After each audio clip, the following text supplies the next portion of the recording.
For more than 200 years, our democracy has been distinguished by the peaceful transfer of power.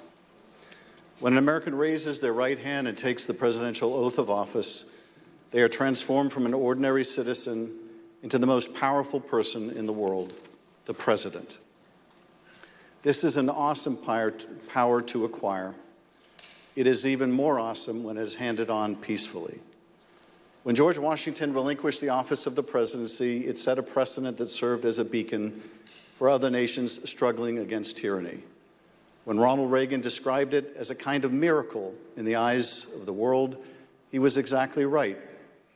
Other countries use violence to seize and hold power, but not in the United States, not in America. When Donald Trump used the power of the presidency to try to stay in office after losing the election to Joe Biden, he broke that sacred and centuries-old covenant. Whether his actions were criminal will ultimately be for others to decide. But what he did was, without a doubt, unconstitutional. It was unpatriotic, and it was fundamentally un-American.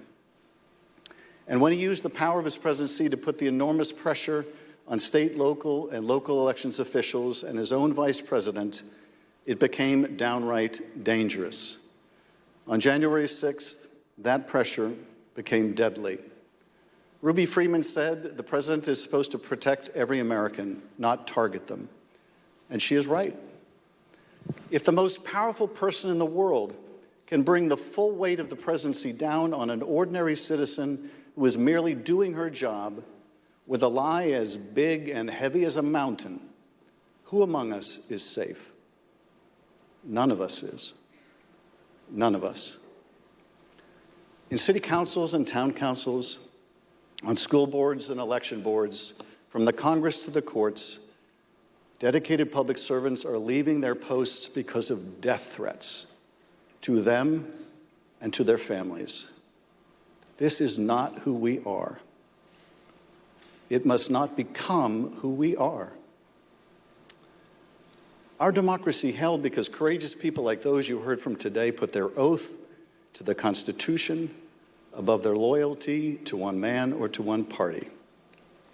The system held, but barely, and the question remains, will it hold again?